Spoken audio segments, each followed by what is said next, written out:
Greedfall, the surprisingly good RPG from 2019, is back with Greedfall 2: The Dying World. I've played a lot of the early access already, and it's nice to be back in this interesting world, but the second visit brings many twists to the story and gameplay. We'll tell you everything you need to know. Thanks to Nacom for sponsoring the video. Totally check the game out via the special link in the video description. And while it has the number 2 in the name, Greedfall 2 is actually a prequel, meaning you can jump right in even if you haven't played the first game yet. Sure, there are some faces and names you'll recognize if you played the original, but Greedfall 2 is telling a very different story, and that's immediately apparent from the setting. You namely play as a native of the island Teer Fradee this time around, relatively isolated from the mainland of Greedfall's world. This mainland has been hit with a plague, and people believe the cure to it might be found on Teer Fradee, which draws a lot of unwanted attention to the island. And while I normally don't discuss the game's setting at length, I want to make an exception here, as I think playing as a native of Teer Fradee is one of the things that makes this game pretty special. You start out Greedfall 2 after some simple character customization, and while you begin your journey in your tribal community, it doesn't take long before you come into contact with settlers from the mainland. And they are causing problems, to say the least, starving your food supplies, poisoning the rivers, and even subtly trying to influence your political leaders. So instead of the typical fantasy quest of saving villagers from wolves or raiding an ancient tomb, you are trying to protect your people's way of living, driving poachers off your land, freeing your people from a collapsed part of a mine, and negotiating with researchers to find a cure for the illness that plagues your settlement. You're presented with some tough choices during these quests as well, which can influence your relationship with the various factions in the game. So even while violence might be a simpler solution sometimes, that might end up lowering your rep with someone whose help you might need later. And things become even more interesting after the prologue in your hometown ends and you end up on the mainland. The plot really picks up the pace and you'll meet a ton of new characters really quickly, some of them even willing to join your party. This is also where the combat becomes a lot more interesting, as different members of course bring different skills to the table. And let's talk about combat actually, as it is a big departure from the first game's real-time action-based combat. Greedfall 2 uses a pause feature and gives you the ability to control your entire party, so similar to games like Dragon Age Origins or the Pillars of Eternity series if you're familiar with those. While you can play the game from close up third person in real time, in my experience the pause play option with a more zoomed out camera is the way to go. Combat in general is pretty tactical, with melee enemies rushing you down and range ones taking up tactical positions, so you have to make sure your backline is protected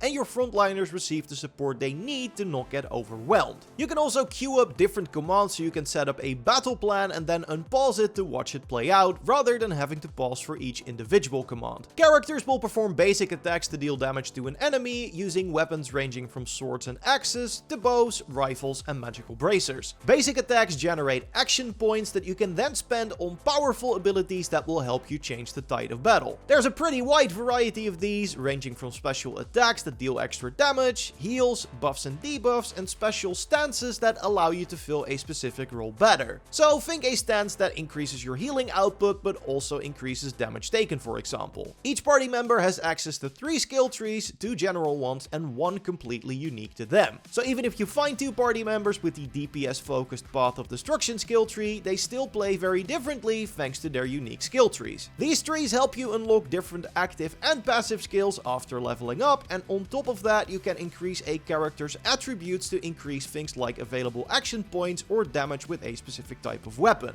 Now that is generally it for your companion characters, but the player character, Frieden Gehr, has a bit more to them. While they don't have access to a unique skill tree, or at least not as of current, you are able to mix and match skills from every general skill tree in the game. So even though you pick a starting specialization when you create your character, you are free to invest later skill points into any of the other trees as well. While I still chose to focus mainly on bow DPS for my playthrough, I imagine that this can lead to some pretty interesting builds later in the game. But Frieden has another special set of skills called talents that only they can use. What they all share in common is that they increase your chances at success in certain activities, like picking locks, disarming traps, or following tracks. I specifically found the diplomacy skill very useful early on, as it got me out of some pretty sticky situations. After accidentally running into a restricted area in the mines, I of course had to make sure that there were no witnesses of this little incident. But when I exited the mines, it turned out someone found the bodies and I was confronted by the chief of the mine. I feared the worst, but luckily I was able to convince him I was attacked and it was all simply in self-defense. Which, to be honest, is kind of what happened, and thanks to my increased chance at success in diplomatics, the chief easily agreed with me. Some skills like alchemy also allow you to craft potions or other useful consumables at the crafting tables you find spread throughout the levels. You can also activate a special site called tracking to mark nearby materials that are needed to craft these consumables, so make sure you use that often so you don't miss any. You also get loot at the end of battle and are able to find many chests filled with materials, consumables and gear to kit out your party. While I haven't found any crazy legendary weapons yet, one interesting feature of Greedfall 2 is its multi-layered armor system.